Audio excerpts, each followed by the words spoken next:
Petroleum समझौतों पर हस्ताक्षर। चाबहार पोर्ट पर $50 करोड़ खर्च करेगा भारत। पीएम मोदी बोले आतंकवाद, नस्लभेद और ड्रग्स के खिलाफ मिलकर लड़ेंगे दोनों देश। नाश्ते में ब्रेड हो सकती है जानलेवा। Centre for science and environment की रिपोर्ट में खुलासा। पोटेशियम ब्रोमेट का हो रहा है धड़ल्ले से इस्तेमाल।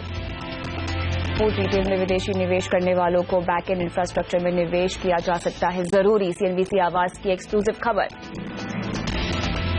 मुनाफा वसूली के कारण सेंसेक्स ऊंचाई से 300 पॉइंट गिरकर बंद। खराब ग्लोबल संकेतों से बना दबाव। फार्मा, बैंक और आईटी शेयरों में सबसे ज्यादा गिरावट। जयललिता ने ली तमिलनाडु के मुख्यमंत्री पद की शपथ। किसानों को कर्ज पर राहत का ऐलान तो शराबबंदी की राह में भी एक कदम और आगे बढ़ा तमिलनाडु।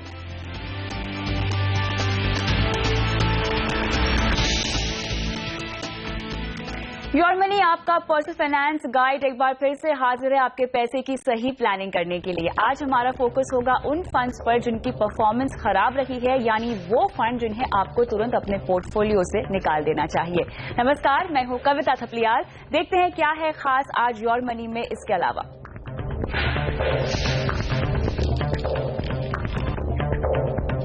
योर मनी आपको देगा उन फंड की लिस्ट जिनका प्रदर्शन है खराब।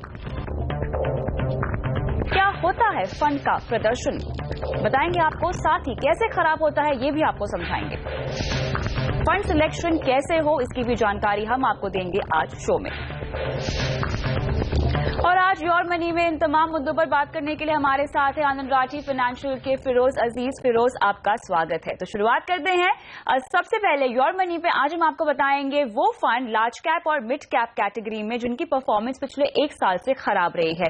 सबसे पहले अगर हम लार्ज कैप कैटेगरी में देखें तो सुंदरम ग्रोथ एक ऐसा फंड है जिसकी परफॉर्मेंस पिछले एक साल से अगर हम देखें तो लगभग 12.5% से ज्यादा की गिरावट इस फंड के रिटर्न में हमने देखी है पिछले एक साल के समय के अंतराल में। एचडीएफसी लार्ज कैप ये दूसरा फंड है जहां पे हमने लगभग 5.3% का नेगेटिव रिटर्न देखा है पिछले एक साल में। आईडीएफसी इंपीरियल इक्विटी ए ये एक और फंड है जहां पर लगभग 8.1% का नेगेटिव रिटर्न हमने देखा है पिछले एक साल में। अगर हम आगे बढ़े लार्ज कैप कैटेगरी से मिड कैप कैटेगरी में अगर हम आए, आईडीएफसी स्टर्लिंग इक्विटी जहां पर लगभग 5.5% का नेगेटिव रिटर्न दिया है पिछले एक साल में। आईडीएफसी प्रीमियर इक्विटी ए ये भी एक मिड कैप कैटेगरी में ऐसा फंड है जो पिछले 2 साल से तो बेहतरीन परफॉर्मेंस दे रहा था, लेकिन पिछले एक साल में इस फंड ने नेगेटिव रिटर्न दिया है। एक्सिस मिड कैप फंड की बात करें तो पिछले 3 और 2 साल में 23 और 24% से ज्यादा का रिटर्न देने के बाद पिछले एक साल में अचानक से इस फंड में हमने परफॉर्मेंस के लिहाज से गिरावट देखी है। 2.5% से ज्यादा की गिरावट यानी नेगेटिव रिटर्न इस फंड में दिए हैं। क्या वजह है इन तमाम फंड्स के नेगेटिव परफॉर्मेंस के पीछे, यानी क्यों ये फंड पिछले एक साल से परफॉर्म नहीं कर रहे हैं? क्या बदलाव हुए हैं इन फंड के सिलेक्शन में या फंड मैनेजर्स के चुनाव में? इस पर विस्तार से बात करते हैं। फिरोज अजीज हमारे साथ जुड़े हुए हैं। फिरोज, फंड बाय फंड जाते हैं। सबसे पहले अगर हम सुंदरम ग्रोथ की ही बात करें, लार्ज कैप कैटेगरी का फंड है। पिछले 2 और 3 साल में हमने देखा कि अच्छा खासा रिटर्न दिया है, 2.5 से 3% तक का। उम्दा रिटर्न तो नहीं है, लेकिन बाकियों के मुकाबले इन लाइन एट पार हम कह सकते हैं। लेकिन पिछले एक साल से गिरावट के लिहाज से अगर हम देखें तो इस फंड में सबसे ज्यादा नेगेटिव रिटर्न हमने देखा है 12.5% के आसपास का। क्या वजह है? देखिए, इनकी जो 2 वजह हैं कुल मिला के। एक तो इन्होंने जो सेक्टर्स चूज किए हैं वो काफी अंडर परफॉर्मिंग सेक्टर्स चूज किए हैं। फाइनेंशियल सर्विसेज में गलत स्टॉक्स इन्होंने लिए हुए हैं। और दूसरा बहुत इंपॉर्टेंट पॉइंट है कि इनकी जो स्टॉक पिकिंग कैपेबिलिटी थी उसमें काफी गिरावट आई है। तो सही स्टॉक्स से अच्छे सेक्टर्स जो पिक किए हैं उसमें भी स्टॉक्स गलत ले लिए हैं। तो ये 2 कारण है बेसिकली, स्टॉक पिकिंग और सेक्टर सिलेक्शन दोनों में ही गलतियां हुई हैं। तो ये गलतियां काफी महंगी साबित हुई हैं सुंदरम ग्रोथ के लिए। तो इनके जो परफॉर्मेंसेस हैं काफी सारे डिप हुए हैं। और स्टॉक्स में डेफिनेटली फाइनेंशियल सर्विसेज, गलत स्टॉक्स फाइनेंशियल सर्विसेज के लेने की वजह से ऑलमोस्ट 3 to 4% का अंडर परफॉर्मेंस इसमें देखने को मिला है लास्ट एक साल में। बिल्कुल, अगर हम दर्शकों को और विस्तार से यहाँ समझाना चाहें फिरोज, तो अगर ऑटो और आईटी की अगर हम बात करें, इन सेक्टर्स में ये जो फंड है वो अंडरवेट चला गया, इसका मतलब क्या होता है? देखिए अगर ऑटो में अगर ये अंडरवेट जाते हैं, इसका मतलब ये होता है कि जो ऑटोमोबाइल स्टॉक्स हैं वो इन्होंने कम लिए हैं, और एक इंडेक्स होता है, इंडेक्स जैसे निफ्टी में ऑटो की अगर वेटेज एक्स हो, अगर 10% हो फॉर एग्जांपल, तो इन्होंने अगर सिर्फ 5% अपने फंड में वो ऑटो कंपनीज रखी हैं, तो ये इनको कहते हैं अंडरवेट। इंडेक्स से भी कम निवेश रखना ऑटो सेक्टर में, उसको कहते हैं अंडरवेट। जैसे ऑटो और आईटी में, जैसे आपने कहा कविता जी, सही फरमाया कि इन दोनों सेक्टर्स में इन्होंने अंडरवेट रखा। ये दोनों सेक्टर्स काफी रेजिलिएंट थे फॉल में, बट इनका वेटेज कम था। वेटेज का ये मतलब होता है कि आपने पैसे कम डाले निफ्टी के मुकाबले या उनके करस्पॉन्डिंग बेंचमार्क सेंसेक्स और निफ्टी के मुकाबले इन कंपनीज में इस फंड का एक्सपोजर कम था। That's what it would mean Kavita. बिल्कुल, और इसका खामियाजा ये भुगतना पड़ा इस फंड को कि लगभग एक साल में 12.5% से ज्यादा का नेगेटिव रिटर्न इस फंड ने दिया है। हम बात कर रहे हैं यहाँ पे सुंदरम ग्रोथ फंड की। अगर आपके पोर्टफोलियो में है तो आपको इससे निकल जाना चाहिए। कहां आपको निवेश करना चाहिए इसके बजाय बताएंगे आपको आगे, लेकिन अगला जो लार्ज कैप कैटेगरी का फंड है जिसका परफॉर्मेंस खराब है, उस पर हम आ जाते हैं, जो कि है HDFC लार्ज कैप। फिरोज, यहाँ पे लगभग 5.5% का नेगेटिव रिटर्न दिया है पिछले एक साल में। पिछले 2 साल की अगर हम 2 और 3 साल की परफॉर्मेंस हम देखें तो 6.8% 2 साल में इस फंड ने रिटर्न दिया है, 8% का रिटर्न पिछले 3 साल में दिया है। लेकिन एक साल में हमने देखा है कि इन सालों के मुकाबले ज्यादा गिरावट देखी गई है। इसके पीछे क्या वजह है? देखिए इसकी वजह दो तीन कारण है कविता जी। ये देखिए, कभी भी कोई भी एसेट मैनेजमेंट कंपनी में अगर वो आप अपने म्यूचुअल फंड हाउस में अगर आप अपने पैसे डालें, तो उनकी प्राइमरी स्कीम्स, जो सबसे इंपॉर्टेंट स्कीम्स में, उसमें पैसा डालना बहुत ज्यादा जरूरी होता है। HDFC लार्ज कैप फंड जो है वो उनका फ्लैगशिप फंड नहीं है। उनके 2 और फ्लैगशिप फंड है, HDFC इक्विटी और HDFC टॉप 200। अगर आपने HDFC लार्ज कैप लिया तो इनका तवज्जो, जो फंड मैनेजर जो अटेंशन देता है इस फंड में, इसमें जनरली कम रहता है। इसका चर्न रेशियो कम रहता है, इसकी एफिशिएंसी भी कम रहती है। तो हमेशा एक फंड हाउस लें तो उनकी फ्लैगशिप स्कीम्स में लें, जिसमें सबसे ज्यादा पैसा है वो स्कीम्स में पैसा डालें। और HDFC लार्ज कैप एक पेरिफेरल स्कीम है, उनके लिए फ्लैगशिप का स्कीम नहीं रही है, इसीलिए कंटिन्यूसली इसकी परफॉर्मेंस थोड़ी खराब रही है। ये तो हो गया पहला कारण। इसमें इस फंड में 2 फाइनेंशियल सर्विसेज स्टॉक्स के बहुत ज्यादा लार्ज एक्सपोजर्स थे, तो इनकी जो स्ट्रेटेजी थी काफी इनकंसिस्टेंट थी। थोड़े स्टॉक्स में बहुत कम पैसा और थोड़े स्टॉक्स में बहुत ज्यादा पैसा। ये इनकंसिस्टेंट स्ट्रेटेजी की वजह से एक सेकंड कारण रहेगा इनका अंडर परफॉर्मेंस का लार्ज कैप कैटेगरी में कविता जी। बिल्कुल, और लिहाजा हमने देखा कि पिछले एक साल में लगभग 5.5% का नेगेटिव रिटर्न दिया है HDFC लार्ज कैप में। अगले फंड पर आते हैं जो कि लार्ज कैप कैटेगरी का ही है, और पिछले एक साल में 8% से ज्यादा का नेगेटिव रिटर्न दिया है इस फंड ने, और यह है IDFC imperial equity A। Firoz, क्या वजह है इस नेगेटिव रिटर्न के पीछे? IDFC एक फंड हाउस है जिसमें थोड़ी सी फंड मैनेजमेंट चेंज हुई है। उनके जो CIO थे वो ऑलमोस्ट अबाउट 8-9 महीने पहले छोड़ गए, तो एक स्ट्रक्चरल चेंज हो गया एक फंड में। तो ये बहुत बड़ा कारण होता है, क्योंकि CIO बहुत इंपॉर्टेंट पर्सन होता है, कीप मैनेजमेंट पर्सनल होता है, जो फंड की परफॉर्मेंस को देखता है, मॉनिटर करता है, फंड मैनेजर्स को ट्रैक करता है। तो CIO, चीफ इन्वेस्टमेंट ऑफिसर जिसको कहते हैं, उसका जो एब्रिविएशन है CIO, वो केनेथ आंद्रादे जो थे उन्होंने रिजाइन करके दूसरी कंपनी ज्वाइन करने का निर्णय लिया था। इसीलिए IDFC की परफॉर्मेंसेस थोड़ी डिप हुई हैं, क्योंकि वो 10 से 11 साल से केनेथ आंद्रादे बहुत अच्छा प्रदर्शन दे रहे थे फंड्स में, बट उनका एग्जिट IDFC को काफी महंगा पड़ा है इन टर्म्स ऑफ परफॉर्मेंस। ये प्राइमरी रीजन होगा IDFC में।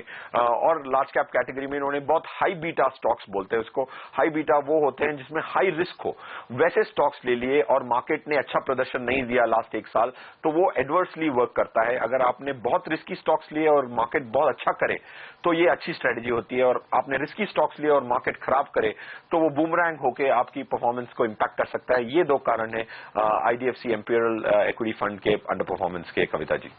फंड सिलेक्शन और साथ ही फंड मैनेजर जो बदले हैं उसकी वजह से हमने देखा कि इस फंड की परफॉर्मेंस में नेगेटिव रिटर्न देखा हमने पिछले एक साल में। अब ऐसे फिरोज, एज एन इन्वेस्टर, अगर निवेशक के तौर पे मैं समझना चाहूं तो हम इतना सब अमूमन ट्रैक नहीं करते, हम सिर्फ अपने फंड की परफॉर्मेंस को ही ट्रैक करते हैं। अगर वो हमें ठीक लगी तो ठीक है, वरना हम बदलने का मन बनाते हैं। इक्विटी में हम कहते हैं कि अगर आपको निवेश करना हो म्यूचुअल फंड के जरिए तो आपको लंबी अवधि का नजरिया यहां पर रखना चाहिए। आपको अपने फंड की परफॉर्मेंस बाकी के बेंचमार्क से कंपेयर करनी चाहिए, और कम से कम एक साल से ज्यादा तो आपको रुकना ही चाहिए। अगर मैं लार्ज कैप की ही बात करूं तो इन तीनों फंड्स में से अगर हम निकलने की सलाह दे रहे हैं इनके परफॉर्मेंस को ध्यान में रखते हुए, तो किस में निवेश करना चाहिए अब निवेशकों को, किन फंड्स में स्विच हो जाना चाहिए? देखिए क्या है कि ये बहुत इंपॉर्टेंट होता है, जैसे मार्केट्स अच्छी नहीं कर रही हो तो आपकी फंड की प्रदर्शन में भी अगर आपकी लोअर परफॉर्मिंग फंड्स हो तो बहुत ज्यादा डबल वैमी जैसा हो जाता है। मार्केट ने भी प्रदर्शन नहीं दिया और आपके फंड ने भी आपको सपोर्ट नहीं किया। ये बहुत रिस्की स्ट्रेटेजी है। जब भी मार्केट खराब करती है तो आपको थोड़ा ज्यादा विजिलेंट होना पड़ता है, ज्यादा गौर देना पड़ता है अपने पोर्टफोलियो को। अगर मार्केट अच्छा कर रही है तो एवरीथिंग इज गोल्ड, बट अगर मार्केट अच्छा ना कर रही हो तो आपकी विजिलेंस बहुत ज्यादा होनी चाहिए। जैसे आपने राइटली फरमाया कि 1 साल तक तो मिनिमम निवेश रखना ही चाहिए, फंड मैनेजर को 1 साल का समय तो मिनिमम मिलना चाहिए। बट अगर मार्केट्स खराब हो तो आपकी विजिलेंस बढ़नी चाहिए। That's point 1। पॉइंट 2 जो आपने पूछा किसमें जाना चाहिए, तो मैं 3 लार्ज कैप स्कीम्स बता दूंगा जिसमें फ्यूचरिस्टिक परफॉर्मेंस फ्यूचर का परफॉर्मेंस काफी अच्छा रहेगा। Mirae asset India opportunities fund एक बहुत अच्छा फंड रहेगा। गोपाल उनके सीआईओ हैं, उन्होंने अच्छा प्रदर्शन दिया है। और second scheme Birla frontline equity, Mahesh Dangi जो बहुत अच्छा प्रदर्शन दे चुके हैं और कंटिन्यू कर रहे हैं उनके अच्छे परफॉर्मेंस को, तो वो डेफिनेटली होना चाहिए। और SBI magnum blue chip fund जो सुहानी है, उन्होंने भी बहुत अच्छा परफॉर्मेंस दिया है ये स्कीम परफॉर्म करने में। तो ये 3 स्कीम्स रहेंगी। वो पहली 3 जो थी जिसकी एग्जिट की बात की हमने, और ये 3 स्कीम्स एंट्री के लिए बहुत अच्छी रहेंगी लार्ज कैप कैटेगरी में अगले 2 से 3 साल के पर्सपेक्टिव से। चलिए, तो यहाँ पर एक बार फिर आपको बता दें कि Sundaram growth, HDFC large cap और आईडीएफसी इंपीरियल इक्विटी ए में से आपको निकल जाना है अगर ये लार्ज कैप फंड्स आपके पोर्टफोलियो में है तो। इनके बजाय आपको Mirae India asset opportunity fund, Birla frontline equity fund और SBI magnum blue chip fund अपने पोर्टफोलियो में शामिल करना है लार्ज कैप कैटेगरी में। आगे बढ़ते हैं और अब बात करते हैं उन मिड कैप फंड्स की जिनकी परफॉर्मेंस में हमने गिरावट देखी है पिछले कुछ सालों में। सबसे पहले आईडीएफसी स्टर्लिंग इक्विटी की अगर हम बात करें तो पिछले 3 साल में 18.5% के आसपास का रिटर्न दिया है और पिछले 2 सालों में अगर हम देखें तो 20% तक का रिटर्न दिया है। लेकिन पिछले 1 साल में हमने देखा है रिटर्न नेगेटिव होकर 5.5% यहां पर गिरा है। फिरोज क्या कहेंगे, मिड कैप कैटेगरी काफी वॉलेटाइल होती है, अगर रिटर्न देती है तो काफी अच्छा हाई वोल्टाज रिटर्न आपको मिलता है, लेकिन अगर गिरावट हम देखते हैं तो बहुत ज्यादा गिरावट आती है इन तरह के फंड्स में। नजरिया काफी मायने रखता है। लेकिन अगर हम पिछले 1 साल की बात करें आईडीएफसी स्टर्लिंग इक्विटी के बारे में आपका क्या कहना है? देखिए ये बहुत इंपॉर्टेंट वैलिड पॉइंट कहा कविता जी आपने कि मिड कैप का जो परफॉर्मेंस होता है थोड़ा वॉलेटाइल होता है। वो आगे भी थोड़ी तेजी से बढ़ते हैं और जब वो पीछे आते हैं, जब उनकी करेक्शन होती है, जब वो गिरते हैं वो भी तेजी से गिरते हैं। अब एक निवेशक को कैसे देखना चाहिए इसको, एक मिड कैप का मैं आपको एक कॉन्सेप्ट बता देता हूं कि वो 1.5 टाइम्स ज्यादा रिस्की होता है एक लार्ज कैप स्कीम से। अगर लार्ज कैप फंड 10% ऊपर जाने की संभावना रखता है तो मिड कैप स्कीम्स 15, और वैसे ही अगर लार्ज कैप स्कीम्स 10% गिरती हैं तो मिड कैप स्कीम्स की गिरने की संभावना 15% की रहती है। 1.5 टाइम्स ज्यादा रिस्की रहते हैं। ये मेजर होता है मिड कैप की वॉलेटिलिटी का। अब रहा सवाल ये स्पेसिफिक स्कीम का। आईडीएफसी स्टर्लिंग इक्विटी एक अच्छा स्कीम था, काफी सालों से अच्छा प्रदर्शन कर रहा था। जैसे हमने लार्ज कैप कैटेगरी में बताया कि आईडीएफसी के जो सीआईओ हैं वो छोड़ गए, उनकी वजह से, उनकी जाने की वजह से इनके परफॉर्मेंस में डिप आया है। और एक्चुअली केनिथ आंद्रादे की स्ट्रेंथ थी मिड कैप स्टॉक पिकिंग, वो अब आईडीएफसी के पास वो स्ट्रेंथ नहीं रही है। इसी वजह से आपने 1 ईयर परफॉर्मेंसेस में सिग्निफिकेंट डिप देखी है, बट 3 ईयर परफॉर्मेंसेस अभी भी अच्छी रखती हैं। ये इंपॉर्टेंट होता है कि अगर फंड मैनेजर चेंज हो, एक इसको स्ट्रक्चरल चेंज कहते हैं, स्कीम में एक स्ट्रक्चरल चेंज हो गया, तब आपको डेफिनेटली स्कीम से निकलने की गंभीरता से सोच लगानी चाहिए और एग्जिट भी करना चाहिए। सो इसका predominant reason fund manager change होगा कविता जी। और यही रीजन मेरे ख्याल से आईडीएफसी प्रीमियर इक्विटी ए में भी हम देख रहे हैं, जहां पे लगभग 1.5% का नेगेटिव रिटर्न आया है पिछले 1 साल में। लेकिन अगर हम 2 या 3 साल के परफॉर्मेंस को देखें फिरोज, तो 23% के आसपास का पॉजिटिव रिटर्न भी दिया है। लेकिन जैसा कि आपने कहा कि हाल ही में फंड मैनेजर बदले हैं, तो वो काफी शायद भारी पड़ा है इस फंड की परफॉर्मेंस पर भी। बिल्कुल। तो ये डेफिनेटली पास्ट में इन्होंने अच्छा रिटर्न दिया है कविता जी। और वो 2-3 साल जो पिछला 1 साल छोड़ के अगर आप प्रीवियस कपल ऑफ इयर्स पे जाएं तो मिड कैप की performances, mid cap as a overall asset ने बहुत अच्छा प्रदर्शन दिया। इसीलिए आप देख रहे हैं कि मिड कैप स्कीम्स की 3 ईयर परफॉर्मेंसेस, 2 ईयर परफॉर्मेंसेस फिर भी अच्छी दिखती हैं और 1 ईयर परफॉर्मेंसेस खराब हैं। उसमें मार्केट इंपैक्ट, मिड कैप का ओवरऑल रिटर्न का सबड्यूड रहना 1 साल में और 2 और 3 साल के टाइम से इसमें बहुत अच्छा करना, वो एक इंडिकेशन है इस परफॉर्मेंसेस के अंदर। आगे बढ़ते हैं और अगला फंड लेते हैं फिरोज एक्सिस मिड कैप का, जहां पर 2.5% का नेगेटिव रिटर्न पिछले 1 साल में, लेकिन 2 या 3 साल की बात करें तो इनफैक्ट 5 साल के मुकाबले ज्यादा रिटर्न हमने देखा है पिछले 2 साल में। 24.5% का रिटर्न दिया गया है और अगर 5 साल की बात करें 18.5% का रिटर्न इस फंड ने दिया है निवेशकों को। लेकिन 1 साल में जो गिरावट आई है, जो नेगेटिव रिटर्न हमने देखा है और जिसकी वजह से हम कह रहे हैं निवेशकों को इस फंड में से निकल जाना चाहिए, क्या वजह है वो? देखिए, इसकी 2-3 कारण हैं, बहुत डिफरेंट कारण हैं एक्सिस मिड कैप के परफॉर्मेंस खराब रहने के। इनका क्या है कि इन्होंने जो स्टॉक्स खरीदे थे वो काफी छोटे स्टॉक्स थे।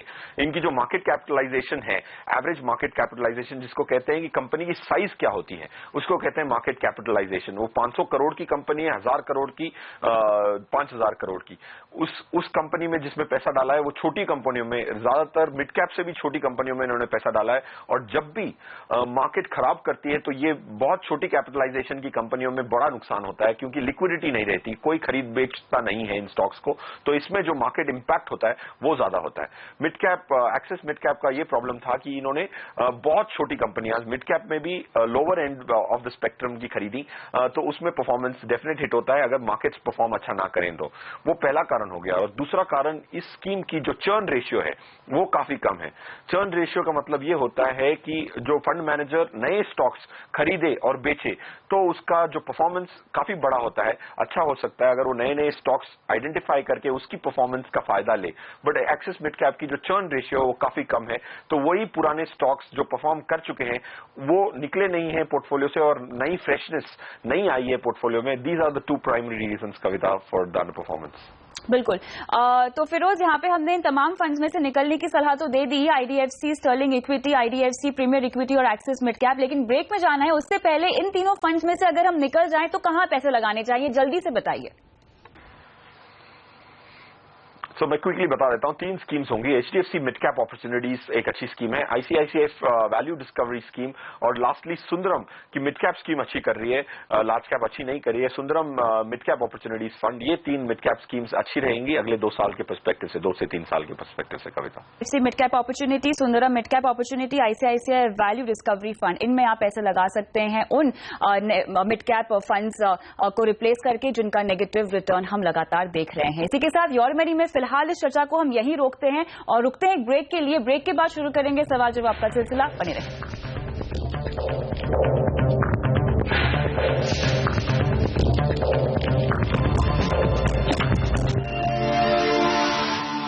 योर मनी में आगे बढ़ते हैं और जुड़ते हैं हमारे पहले दर्शक से। अनुराग हमारे साथ फोन लाइन पर है। नमस्कार अनुराग, बताएं अपने बारे में कुछ, आपका सवाल क्या है? हेलो जी। मेरा क्वेश्चन है, एक्चुअली मैं मुंबई से हूँ, I am 31 years old. Okay.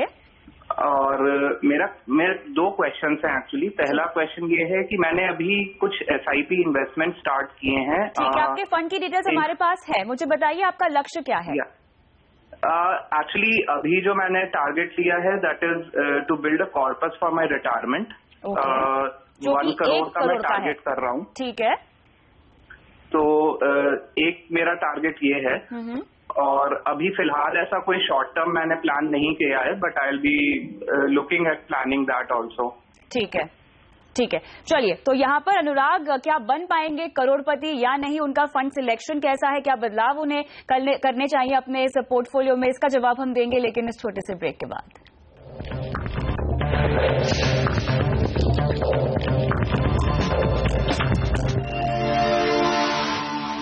Welcome back. Your money में ब्रेक जाने से पहले हमने अनुराग कुमार का सवाल लिया था और इन्होंने कुछ 4 म्यूचुअल फंड में एसआईपी के जरिए निवेश की शुरुआत की हुई है। 8,000 रुपए का निवेश करते हैं। लक्ष्य है रिटायरमेंट के लिए इन्हें लगभग 1 करोड़ रुपए इकट्ठा करने हैं। फिरोज अजीज मेरे साथ जुड़े हुए हैं। फिरोज, लगभग 29-30 साल का समय है इनकी रिटायरमेंट के लिए, लेकिन क्या 1 करोड़ का लक्ष्य ठीक है?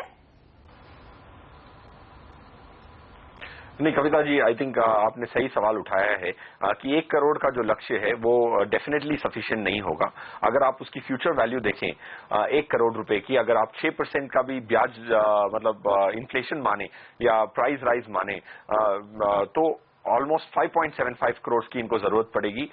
तो अनुराग जी अपना गोल को रीसेट कीजिए, 1 करोड़ सफिशिएंट नहीं होगा, 5.75 करोड़ की जरूरत पड़ेगी। बट खुशखबरी ये है कि जो आप 8,000 रुपए डाल रहे हैं 4 स्कीम में 2,000 रुपए, अगर उसमें और 2,000 रुपए जोड़ दिए जाएं तो आपका ये लक्ष्य जरूर पूरा हो सकता है। फंड सिलेक्शन कैसा है फिर? रहा सवाल आपकी स्कीम सिलेक्शन का, मेरे हिसाब से स्कीम सिलेक्शन बहुत अच्छी है, उसमें ज्यादा बदलाव की जरूरत नहीं है।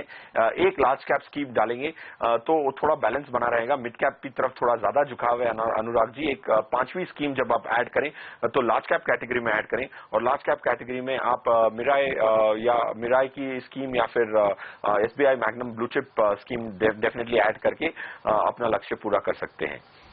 और जो आपका second part of the question है जिसमें आपने लोन लिया हुआ है, होम लोन, एजुकेशन लोन जो लिया है, और आपके पास जो 5 लाख की लमसम अमाउंट आ रही है, तो मेरे 2 ही पॉइंट रहेंगे आपको। तो मेरे हिसाब से ये लोन नहीं चुकाना चाहिए क्योंकि आपको इसमें टैक्स बेनिफिट मिलता है, और सेकंड पॉइंट इसकी जो इंटरेस्ट रेट्स लेती हैं एजुकेशन लोन की काफी कम रहती हैं। और आज अगर आप इन्वेस्ट करें इक्विटी में अगले 2-3 साल के लिए, आपको एटलीस्ट 15 to 16% मिलने की संभावना है, जिसमें आपको ज्यादा फायदा होगा। एटलीस्ट 40-50 हजार रुपए पर एनम ज्यादा फायदा होने की संभावना है अनुराग जी। सो लोन ना चुकाएं। बिल्कुल। तो अनुराग यहाँ पर फंड सिलेक्शन अच्छा है, इसी में आपको अपने निवेश को बढ़ाने की सलाह हम दे रहे हैं। उम्मीद करते हैं कि योर मनी के जरिए आपको सवाल का जवाब मिल गया होगा। फिरोज, बहुत बहुत शुक्रिया समय निकालकर आज शो पे अपनी राय दर्शकों को देने के लिए। और योर मनी में मुझे भी दीजिए इजाजत, लेकिन अगर आपका भी कोई सवाल है तो अपना सवाल आप व्हाट्सएप कर सकते हैं अपने नाम के साथ @kavita.th पे अपना सवाल भेज सकते हैं, या mf@moneycontrol.com पर कॉन्टैक्ट नंबर के साथ अपना सवाल हमें भेज सकते हैं। नमस्कार।